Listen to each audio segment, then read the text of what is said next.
Assalamu alaikum. Bismillahirrahmanirrahim. Now we will study the Paget's disease, which is also called osteitis deformans. It is basically the increased bone mass which is disordered and structurally abnormal. यानी कि bone mass peak bone mass से increase कर जाएगा, जो normal हमारे पास amount थी peak bone mass उससे इंक्रीज़ कर जाएगा, and that will be abnormally arranged. That bone mass is abnormally arranged and disorderly arranged. The age basically adults में होता है, लेट एडल्टहुड में होता है, which is the 70 years.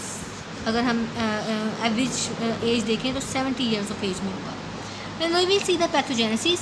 There is basically a mutation in one gene, SQSTM1 gene mutation, and the activating mutation in the RANK ligand, inactivating mutation in OPG. ये वही दोनों बातें हैं जो हमने पिछली ऑस्टियोपोरोसिस में ही पढ़ी हैं कि रैंक जो है वो इंक्रीज़ हो जाएगा, which is the osteoclast stimulating, activating mutations in RANK and inactivating mutations in OPG, interleukin 6 secretions and the modulation of the vitamin D. These are basically the pathogenesis etiology or pathogenesis causes. It mostly occurs after the viral infection like measles and other RNA viruses infection. RANK L is the osteoclast activating factor and OPG is the osteoclast inhibiting factor. When RANK increases, it means osteoclast activity increases, and when OPG decreases, it means osteoclast activity does not inhibit.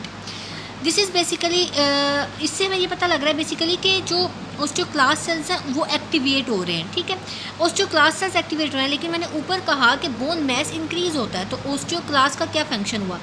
Basically पहले bone mess decrease होता है, फिर bone mass increase होता है. इसके 3 phases हैं हमारे पास. Now we will study those phases of the Paget's disease. First one is osteolytic phase. इसमें बेसिकली ओस्टियो यानी कि बोन की लिटिक ब्रेकडाउन होनी है. Excessive demineralization takes place.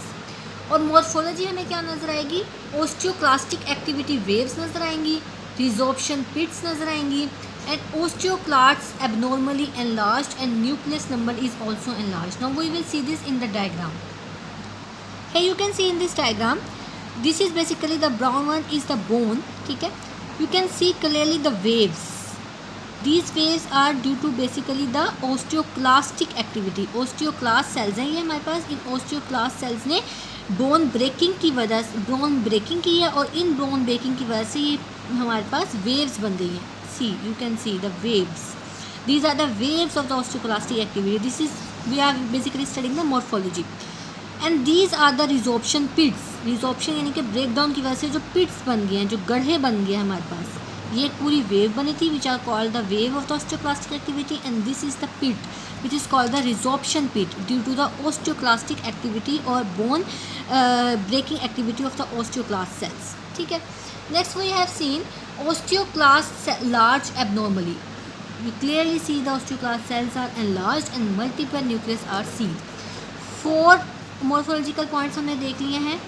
Waves of osteoclastic activity, resorption pits due to the osteoclastic activity, enlarged osteoclast cells, and the multiple nuclei in the osteoclast cells. Basically the nuclei is greater than 10 to 12 nuclei. It usually leads to the 100 nuclei. This is the diagram of Robbins.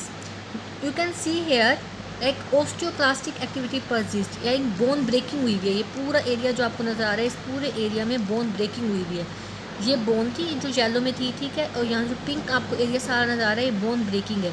This is basically the first phase which is called the osteolytic phase. ये osteoclast cells आपको नज़र आ रहे हैं, और ये जो मैंने मार्क किया हुआ है ब्लू से, this is the resorption pits. ठीक है, रिजॉर्प्शन पिट है due to the osteoclastic activity of the osteoclast cells. और ये जो वेव्स नज़र आ रही हैं आपको, proper waves, see these are the waves of the osteoclastic activity. And osteoclast cells में आप देखें कि आपको मल्टीपल न्यूक्लियाई नज़र आ रहे हैं. बेसिकली कभी कभार जो है हमारे पास 100 न्यूक्लियाई तक भी चले जाते हैं. ठीक है, और एनलार्ज भी नज़र आ रहे हैं osteoclast cells. This is the osteoclastic phase. Okay, next phase is mixed phase. Mixed phase यानी कि lytic and blastic phase coexist. Lysis भी हो रही है due to the osteoclast cells, और फॉर्मेशन भी हो रही है बोन्स की due to the blastic phase due to the osteoblast cells. पहले फेज में देखा सिर्फ ओस्टियोक्लास्ट एक्टिव थे, ठीक है, वो ओस्टियोक्लास्ट रहेंगे, ठीक है, अपना काम कर रहे होंगे, उसके साथ साथ ओस्टियोब्लास्ट सेल्स भी प्रोमिनेंट हो जाएंगे, prominent osteoblast cells and the disorganized proliferation of new bone takes place, यानी कि ओस्टियोब्लास्ट सेल से अपना काम करना है, उसने बोन फॉर्मेशन करनी है, और जो न्यू बोन फॉर्मेशन होगी ना वो डिसऑर्गेनाइज्ड होगी, ठीक है, अबनॉर्मली अरेंज्ड होगी। Marrow adjacent to the bone forming cells is replaced by the connective tissue, जो बोन फॉर्मिंग सेल्स बोन्स बना रहे होंगे ना उसके इर्द गिर्द जितना भी कनेक्टिव टिश्यू होगा, जितना भी आपके पास एरिया होगा ना बोन मैरो का, वो बोन मैरो सारा कनेक्टिव टिश्यू में कन्वर्ट हो जाएगा, ठीक है।